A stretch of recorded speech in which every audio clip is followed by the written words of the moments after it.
గా నేర్చుకోవాలా? అప్టాక్స్ తో మా ఉచిత లైవ్ వెబినార్లలో చేరండి. ఆల్గో ట్రేడింగ్ కేవలం ₹10 బ్రోకరేజీ అందుబాటులో ఉంది. ఇప్పుడే అకౌంట్ ఓపెన్ చేయండి. గిరిబాబు గారు నమస్తే సార్. నమస్తే అండి. Welcome to Vishnu talks and welcome to Suman TV. So Giribabu గారు ఇవాళ ఈ హోమ్ లోన్లకు సంబంధించి ఒక ఆర్టికల్ ఒకటి చూశాను సోషల్ మీడియాలో, కొంచెం బాగా ఇంట్రెస్టింగ్ అనిపించింది. హోమ్ లోన్లతో భవిష్యత్ బందీ, భార్యాభర్తల ఆదాయం లెక్కలేసుకుని కొనుగోళ్లు. మెట్రో నగరాల్లో 20 నుంచి 30 ఏండ్ల హోమ్ లోన్లు. ధరలు విపరీతంగా పెరగడంలో లోన్ల వైపు అడుగులు. ఈఎంఐల భారంతో పొదుపు, పెట్టుబడులు, రిటైర్మెంట్ ప్లాన్కు దెబ్బ. నెలవారీ ఆదాయంలో 30% హోమ్ లోన్స్ మించొద్దంటున్న ఆర్థిక నిపుణులు. ఇవాళ ఏ ఒక్కరిని కదిలిచ్చినా ఈ హోమ్ లోను, ఈఎంఐలు, క్రెడిట్ కార్డు లోన్లు ఇదే గోల అయిపోయింది చెప్పాలంటే. ఎస్పెషల్లీ హోమ్ లోన్లకు సంబంధించి ఒక్కొక్కరు 20 ఏండ్లు 30 ఏండ్లు టెన్యూర్ పెట్టుకుంటున్నారు. ఎలా మేనేజ్ చేసుకోవాలి అసలు ఈ హోమ్ లోన్లన్నీ కూడా? ఎందుకంటే కేవలం ఈ హోమ్ లోన్ల వల్ల ఫర్దర్గా ఫైనాన్షియల్ కమిట్మెంట్స్ అన్నీ మనం డిస్టర్బ్ అయిపోతున్నాయి. కాబట్టి ఏంటి అసలు ఈ హోమ్ లోన్ల గురించి మీరు అయితే ఏం చెప్తారు? నార్మల్గా ఇల్లు అనేది ఒక ఎమోషన్ అండి. రీసెంట్గా మన గరికపాటి గారిని ఒక వీడియో చూశాను నేను. ఆయన చెప్తూ ఉంటాడు, మీకు ఇల్లు అనేది ఎంత చిన్నదైనా, పూరి గుడిసైనా, ఒక పైకప్పు ఉంటూ మీరు ఇంట్లో ఉంటే మీ పేదరికం అనేది ఇంటి వరకే పరిమితం అవుతుంది. రేపు పొద్దున మీ ఓనర్ వచ్చి కిరాయి ఇంట్లో ఉంటే మీ ఓనర్ వచ్చి ఇల్లు కిరాయి కట్టకపోతే మిమ్మల్ని ఎల్లగొడితే మీ పేదరికం బయటపడుతుంది కదా. అలా కాకుండా మీరు పూరి గుడిసైనా ఇంట్లో ఉండి తిండికి లేకపోయినా నీళ్లు తాగి ఉంటే కూడా ఎవరైనా ఇంటికి వస్తే తిన్నారంటే బేవని ఇట్లా చేసి ఇప్పుడే తిన్నామని ఒక ఇండికేషన్ ఇవ్వచ్చు. అంటే మీరు ఇంట్లో సొంత ఇంట్లో ఉంటే మీ పేదరికాన్ని కూడా మీరు దాచిపెట్టుకోవచ్చు. కానీ అదే మీరు అద్దెంట్లో ఉంటే మీరు ఎల్లగొట్టేశారంటే మీ పేదరికం కూడా బయటపడిపోతుంది. అంటే అంత కనెక్ట్ అవుతుంది హోమ్ అనేది. సో ఇల్లు అనేది ఒక ఎమోషన్. దీన్ని సాధించుకోవడం కోసం పాపం పడే కష్టాలు. హోమ్ లోన్ తోటి ఇల్లు తీసుకొని ఇంకా 20-30 సంవత్సరాలు బందీ అయిపోతారు అందులో. మీరు 30 ఏళ్ల తర్వాత వెనక్కి తిరిగి చూస్తే ఏముంది అంటే లోన్ పూర్తయిన ఇల్లు మాత్రమే ఉంది.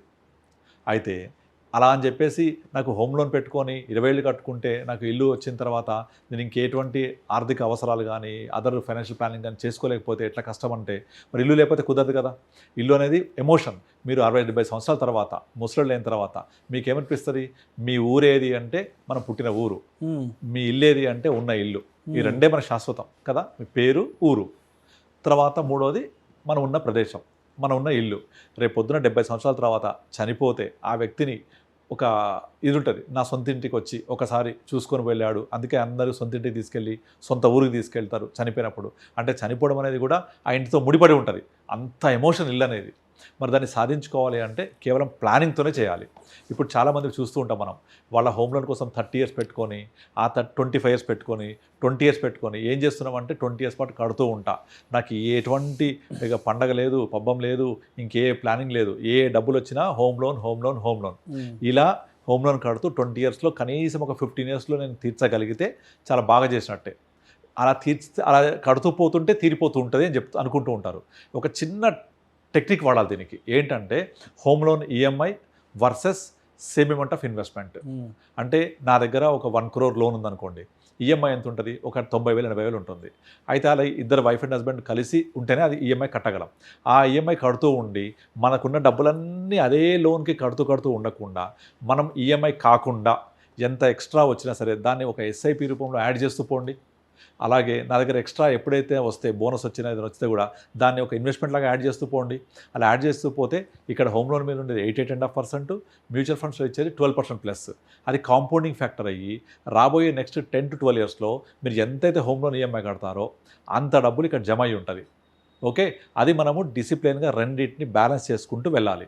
అయితే ఒకసారి చాలామంది నేను ఒక మీటింగ్లో ఉన్నప్పుడు అడుగుతున్నాను అనమాట, నేను హోమ్ లోన్ కడుతూ పోతే నాకు ఇల్లు అయితే సమకూరుతుంది కానీ మా పిల్లల భవిష్యత్తులో వాళ్ళ యొక్క పిల్లల ఎడ్యుకేషన్ కోసము, నా రిటైర్మెంట్ ప్లానింగ్, పిల్లల మ్యారేజ్ డిస్టర్బ్ అవుతున్నాయి కదా, నాకు వేరే మీన్స్ ఆఫ్ సోర్సెస్ ఎక్కువ లేవు, ఉన్నదాన్ని బ్యాలెన్స్ చేయాలి అంటే సింపుల్, మీ టెన్యూర్ని ఎక్కువ పెంచేసుకొని ఆ డిఫరెన్స్ ఆఫ్ కెపాసిటీ, సపోజ్ మీకు ఒక ₹1,00,000 కట్టే కెపాసిటీ ఉంటే మీ టెన్యూర్ పెంచుకొని 70,000 కుదించుకోండి ఈఎంఐని. ఆ రిమైనింగ్ 30,000 ప్యారలల్గా ఇన్వెస్ట్ చేయండి. ఇన్వెస్ట్ చేస్తూ పోతే సేమ్ టెన్యూర్ అయిపోయేప్పటికీ ఎంతైతే హోమ్ లోన్ క్లియర్ అవుతుందో అంతకంటే 2 to 3 times ఇక్కడ మీకు మ్యూచువల్ ఫండ్లో జమ అయి ఉంటుంది. ఇంకొక ఎగ్జాంపుల్ చెప్తాను. మీ ఈఎంఐ ఒక 50,000 ఉందనుకోండి, అందులో 10% ఎంత? 5,000. దాన్ని సిప్ చేయండి, equal to me EMI tenure వరకు ఎగ్జాక్ట్లీ ఎంతైతే ఇంట్రెస్ట్ పే చేస్తారో హోమ్ లోన్ మీద అంత అమౌంట్ మీకు మ్యూచువల్ ఫండ్లో జమ అయ్యి ఉంటుంది. If you continue 10% of EMI as a investment for same period of loan tenure. ఇట్లా మీరు స్మార్ట్గా బిహేవ్ చేసి మీ హోమ్ లోన్ కడుతూ ఇంటిని మనము ఇంటి కళని సాకారం చేసుకుంటూ ఆ డిఫరెన్స్ అమౌంట్ని కొంచెం సేవ్ చేస్తూ వెళ్ళాలి. కానీ చాలామంది ఏమంటారు, మన కామెంట్స్ ఏం పెడతారు, ఇప్పుడు నా దగ్గర హోమ్ లోన్ కట్టడానికి డబ్బులు లేవు, ఇక్కడికి అయిపోయినాయి, ఇంకా నాకు ఎక్కువ జీతం రాదంటే తప్పదు. You have to create your own 25th hour, you have to create your own extra resources of money. దాన్ని మీరు సేవ్ చేస్తూ వెళ్ళాలి. వెళ్తే తప్ప మన మిగతా ఫైనాన్షియల్ ప్లానింగ్ అనేది ఫుల్ఫిల్ కాదు.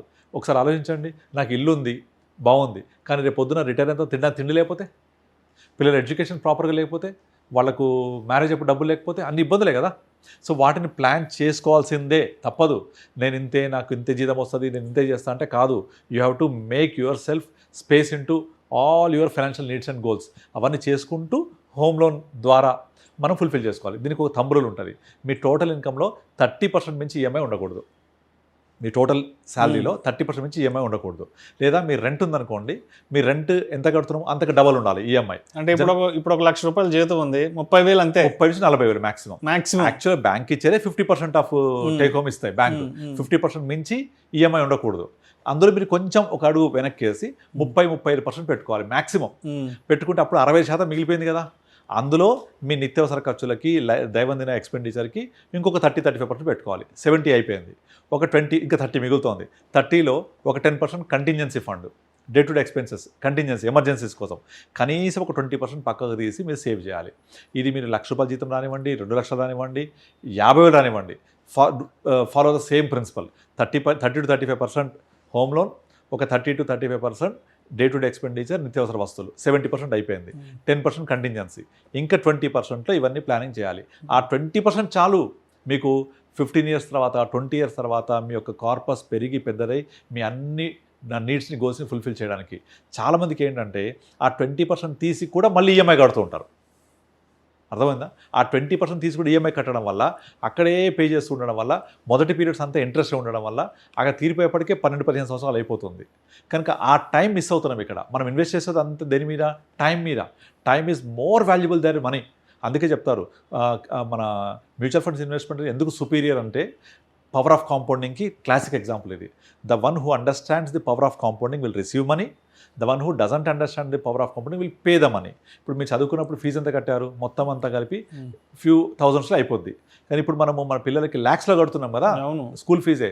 అంటే మనము ఆల్రెడీ పవర్ ఆఫ్ కాంపౌండింగ్ ద్వారా సేవ్ చేసుకొని అదే ల్యాక్స్ని సంపాదించవచ్చు. అలా సంపాదించకపోతే ఈ ఫీజు రూపంలో మనమే ఎక్స్ట్రా కడుతున్నాం. కనుక మన టైం మొత్తంలో మనం ఇన్వెస్ట్ చేయాల్సింది టైం మీద.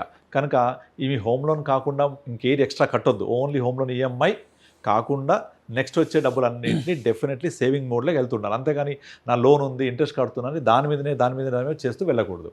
కానీ చాలామంది చేస్తే తప్ప అక్కడే మొత్తం అన్నీ అక్కడే కడుతూ ఉంటారు. ఇప్పుడు ప్రతి ఒక్కళ్ళు కూడా ఎవ్రీ ఇయర్ సాలరీ ఇంక్రిమెంట్ ఉంటుంది కదా, ఒక 5% 10%, దాన్నైనా సేవింగ్ చేస్తూ పోవాలి. నాకు ఈ సంవత్సరం హైక్ రాలేదు, 5% 10% రాలేదు అనుకొని దాన్ని సేవ్ చేస్తూ పోవాలి. Parallel to home loan, parallel to your expenditure. అలా సేవ్ చేయకపోతే, మీ కార్పస్ గ్రో అవ్వకపోతే పిల్లల ఎడ్యుకేషన్ దెబ్బతింటుంది, వాళ్ళ మ్యారేజ్ దెబ్బతింటాయి, మీ రిటైర్మెంట్ ప్లానింగ్ దెబ్బతింటుంది, మీ ఫ్యూచర్ ఎయిమ్స్, గోల్స్ అన్ని దెబ్బతింటాయి.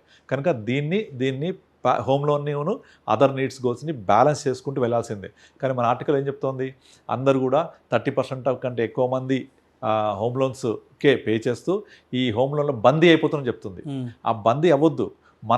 మనకున్న ఇన్కమ్ని డివైడ్ చేసుకుంటూ రావాలి. కానీ నాకు సరిపోవట్లేదు, కమిట్మెంట్స్ ఎక్కువ ఉన్నాయంటే, మనకు నార్మల్గా డైలీ ఎక్స్పెన్సర్ 2 రకాలుగా ఉంటాయి. ఒకటి ఖర్చులు, ధరలు.